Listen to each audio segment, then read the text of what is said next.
देश के संविधान के बने हुए 75 साल पूरे होने पर लोकसभा में संविधान पर हुई 2 दिनों की चर्चा में मूल विषय पर बोलने की बजाय सदन में विपक्षी ओर से लगातार एक ही राग अलापा गया। संविधान पर चर्चा करने के दौरान जहां 13 दिसंबर को सपा प्रमुख अखिलेश यादव ने अपने भाषण में पूर्व सपा सांसद व कुख्यात माफिया अतीक अहमद का जिक्र किया, तो वहीं केरल की वायनाड सीट से कांग्रेस सांसद प्रियंका वाड्रा ने अपने जोरदार भाषण में खुद ही अपनी ही हिमाचल प्रदेश सरकार पर हमला बोल दिया। तो वहीं इसके साथ ही 14 दिसंबर को प्रियंका वाड्रा के भाई और यूपी के रायबरेली से कांग्रेस सांसद राहुल गांधी ने संविधान पर चर्चा करने की बजाय एक अलग ही स्वरूप में एकलव्य की कहानी को सुनाना शुरू कर दिया और साथ ही सदन में एक हाथ में संविधान तो दूसरे हाथ में मनुस्मृति को लेकर अपना पूरा भाषण दिया। तो वहीं इसके साथ ही एआईएम चीफ असदुद्दीन ओवैसी ने लोकसभा को खोदने और उसे अपनी जगह बताने का दावा कर दिया। तो वहीं प्रधानमंत्री नरेंद्र मोदी ने अपने लगभग 1.5 घंटे के भाषण में विस्तार से एक एक करके विपक्ष के नेताओं को भरपूर न सिर्फ जवाब दिया बल्कि मूल विषय संविधान पर विस्तार से अपने विचार रखे। मगर उनके भाषण को लेकर विपक्ष ने सदन से बाहर निकलने के बाद अपने अलग अलग बयानों की झड़ी लगाई और उसमें जमकर प्रधानमंत्री नरेंद्र मोदी के बयानों की निंदा की। लेकिन इन सब के बीच आखिर एआईएम चीफ असदुद्दीन ओवैसी क्यों कह रहे हैं कि अगर मैं संसद को खोदूं और कुछ मिल जाए तो क्या यह जगह मेरी हो जाएगी? आखिर कैसे लोकसभा में संविधान पर चर्चा करने की बजाय विपक्ष ने फिर से अलापा अपने मुस्लिम तुष्टीकरण का राग, और क्या है असदुद्दीन ओवैसी के भाषण की असली कहानी, आपको बताएंगे विस्तार से हमारे खास प्रोग्राम थर्ड आई के आज के इस अंक में। नमस्कार, वंदे मातरम, कैपिटल टीवी उत्तर प्रदेश देख रहे हैं आप और मैं हूं आपके साथ अखिलेश पांडे। लंबे समय से लगातार सत्ता से दूर रहने वाले इंडी गठबंधन में शामिल विपक्षी दलों की ओर से संसद के शीतकालीन सत्र में जमकर हंगामा किया गया और जब संविधान पर चर्चा करने के लिए लोकसभा में 2 दिन का समय दिया गया तो इस दौरान संविधान पर चर्चा करने की बजाय विपक्ष की ओर से सिर्फ अपनी मुस्लिम तुष्टीकरण की राजनीति को और अधिक पुष्ट किया गया। और वहीं सपा प्रमुख अखिलेश यादव और एआईएम चीफ असदुद्दीन ओवैसी को विशेष रूप से मुसलमानों के वोटों की चिंता सताने लगी। सबसे पहले बात करते हैं यूपी उपचुनाव में, यानी यूपी विधानसभा के उपचुनाव में शिकस्त पाए और 27 का सत्ताधीश बनने का ख्वाब देखने वाले सपा प्रमुख अखिलेश यादव की, जिन्होंने अपने भाषण के दौरान अपनी ही पार्टी के पूर्व सांसद व कुख्यात गैंगस्टर अतीक अहमद का जिक्र किया।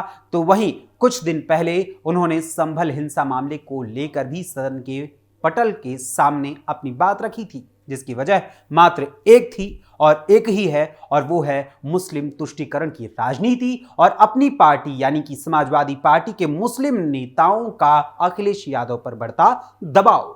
लेकिन जहां एक और सपा प्रमुख अखिलेश यादव मुस्लिम तुष्टीकरण की राजनीति खेल ही रहे हैं, तो वहीं खुद को मुसलमानों का सबसे बड़ा नेता बनाने की या बताने की कोशिश करने में लगे हुए एआईएम चीफ असदुद्दीन ओवैसी ने संभल, बदायूं, अजमेर शरीफ जैसे कई मुद्दों को सदन में उठाते हुए मस्जिदों या मजारों के सर्वे कराने के लिए डाली गई विभिन्न याचिकाओं का जिक्र करते हुए लोकसभा को ही खोदने की बात कह दी।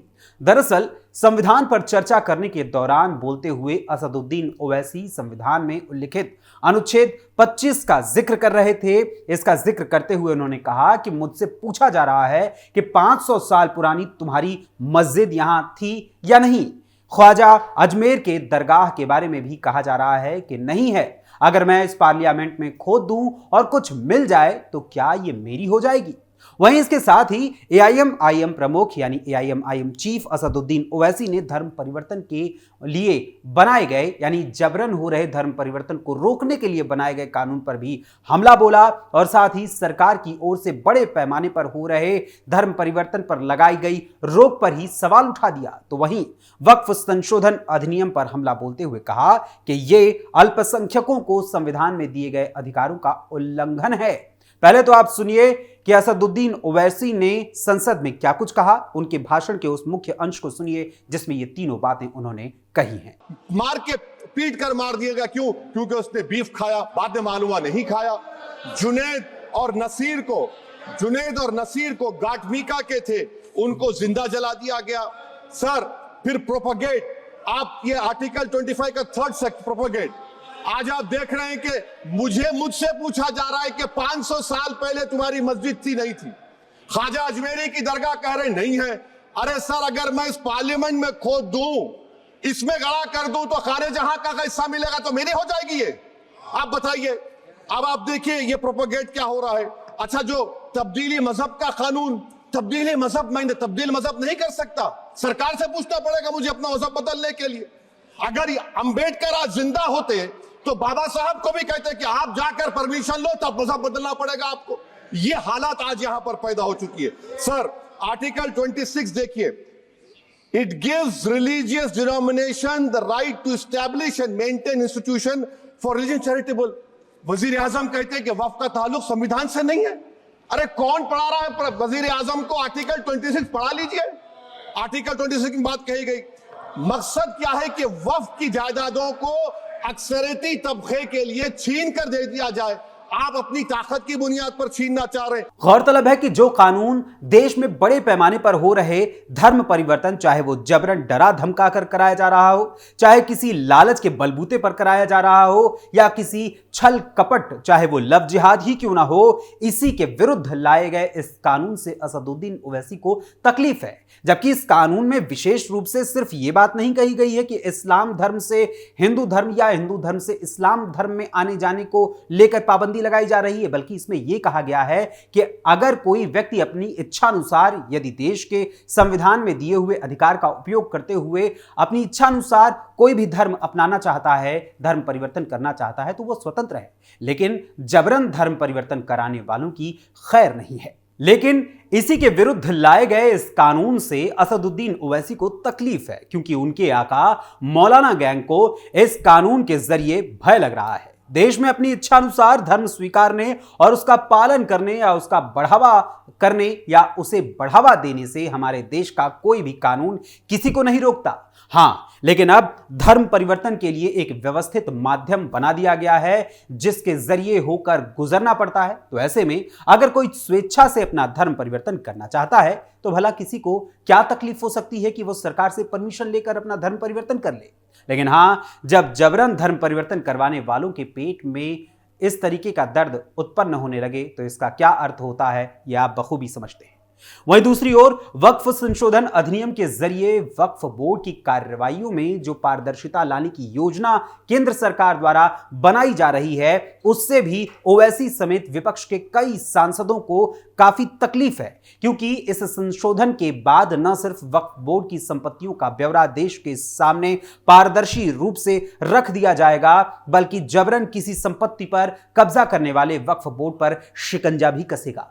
वहीं ओवैसी ने अपने इस भाषण में जिस मस्जिद और मजार के सर्वे का जिक्र किया है, उसको लेकर ही आपको याद दिला दूं कि माननीय सुप्रीम कोर्ट ने प्लेसेस ऑफ वर्शिप एक्ट 1991 पर सुनवाई करते हुए 2 दिन पहले विभिन्न धार्मिक स्थलों के सर्वे को लेकर डाली गई याचिकाओं पर सुनवाई के लिए फिलहाल के लिए सभी अदालतों को रोक दिया है कि ऐसी किसी भी याचिका पर अभी सुनवाई नहीं होगी, और इसके साथ ही नए मामलों को स्वीकारने पर भी रोक लगाई हुई है। वहीं अब आपको असदुद्दीन ओवैसी के भाषण की एक और क्लिप सुनाते हैं। आप देख रहे हैं कि उसके बाद जो कॉन्स्टिट्यूएंसीज को बनाया गया, असेंबली और पार्लियामेंट की हदबंदी हुई, वो इस तरीके से उसको तरतीब दी गई कि अक्सरती तबके के लोग जीत जाएं और मुस्लिम अकलियत के लोग कामयाब होने में बड़ी मुश्किलात पेश आए। इसीलिए 2007 में सच्चर कमेटी ने कहा था, सिफारिशात में कहा कि अब जब हदबंदी होगी तो माकूल तरीके से बनाए जाए ताकि मुसलमान पार्लियामेंट और असेंबली के इलेक्शन जीत सके। मुझे नहीं मालूम कि अब नए सेंसस के बाद जब हदबंदी होगी तो उसकी सिफारिशात को रखा जाएगा या फिर मार्जिनलाइजेशन जो मुसलमानों का हो रहा है 75 साल से, वो चलता रहेगा। आपने इस भाषण में जिस सच्चर कमेटी की रिपोर्ट का हवाला देते हुए एआईएम चीफ असदुद्दीन ओवैसी को सरकार पर हमला बोलते हुए सुना है, उस रिपोर्ट में असल में कुल 10 प्रमुख सुझाव मुस्लिम समुदाय को लेकर दिए गए थे। इन सुझावों में पहले नंबर पर है शिक्षा की सुविधा। सच्चर कमेटी का सुझाव था कि 14 वर्ष तक के बच्चों को मुफ्त और उच्च गुणवत्ता वाली शिक्षा उपलब्ध कराई जाए। मुस्लिम बाहुल्य क्षेत्रों में सरकारी स्कूल खोले जाएं, स्कॉलरशिप दिए जाएं और साथ ही मदरसों का आधुनिकीकरण भी किया जाए। इसके अलावा दूसरा सुझाव था कि रोजगार को लेकर बढ़ावा दिया जाए। रोजगार में मुसलमानों का हिस्सा बढ़ाया जाए। मदरसों को हायर सेकेंडरी स्कूल बोर्ड से जोड़ने की व्यवस्था करने की सिफारिश भी की गई थी, जो कि लगातार आप देख रहे हैं कि कई सालों से किया जा रहा है। इसके अलावा प्राथमिकता वाले क्षेत्रों के मुसलमानों को ऋण सुविधा उपलब्ध कराने और उन्हें प्रोत्साहन देने की सिफारिश की गई है। साथ ही मुस्लिम बाहुल्य क्षेत्रों में और अधिक बैंक शाखाएं खोलने और साथ ही महिलाओं के लिए सूक्ष्म वित्त को प्रोत्साहित यानी कि उसे और बढ़ावा देने के लिए भी सुझाव दिया गया है। इसके अलावा मुस्लिम बाहुल्य क्षेत्रों में कौशल विकास के लिए ITI और पॉलिटेक्निक जैसे संस्थानों को खोलने, वक्फ संपत्तियों आदि का बेहतर इस्तेमाल करने का सुझाव दिया गया था और इसी सुझाव को यथार्थ में बदलने के लिए ही वक्फ संशोधन अधिनियम को लाया गया है। मगर ओवैसी जैसे नेताओं के पेट में इसको लेकर दर्द मचा हुआ है। इसके अलावा विशेष क्षेत्र विकास यानी कि विशेष क्षेत्र जो हैं, जो पिछड़े हुए हैं, उनके विशेष विकास की पहल करने और मूलभूत सुविधाओं को मुहैया कराने, चुनाव क्षेत्र के परिसीमन प्रक्रिया में इस बात का ध्यान रखने का सुझाव भी दिया गया था कि अल्पसंख्यक बाहुल्य इलाकों को SC के लिए आरक्षित न किया जाए। सकारात्मक कार्यों के उपाय किए जाएं और साथ ही मदरसों की डिग्री को डिफेंस, सिविल और बैंकिंग एग्जाम के लिए मान्य करने की व्यवस्था करने का भी सच्चर कमेटी ने सुझाव दिया था। लेकिन इन सभी सुझावों में मात्र मुस्लिम तुष्टीकरण की अपनी राजनीति के लिए ही असदुद्दीन ओवैसी ने लोकसभा में सिर्फ एक ही पॉइंट को सदन के सामने पेश किया। इसके साथ ही असदुद्दीन ओवैसी ने हिंदी भाषा और सनातन संस्कृति को बढ़ावा देने पर भी भाजपा को घेरते हुए और साथ ही संभल हिंसा मामले का भी जिक्र करते हुए उस पर हमला बोलते हुए कहा, यह बीजेपी का सांस्कृतिक राष्ट्रवाद नहीं बल्कि हिंदुत्व का सांस्कृतिक राष्ट्रवाद है, जिसका भारत के राष्ट्रवाद से कोई संबंध नहीं है। वक्फ की जायदाद छीनने की कोशिश की जा रही है। मुसलमान चुनाव जीत नहीं पा रहे हैं।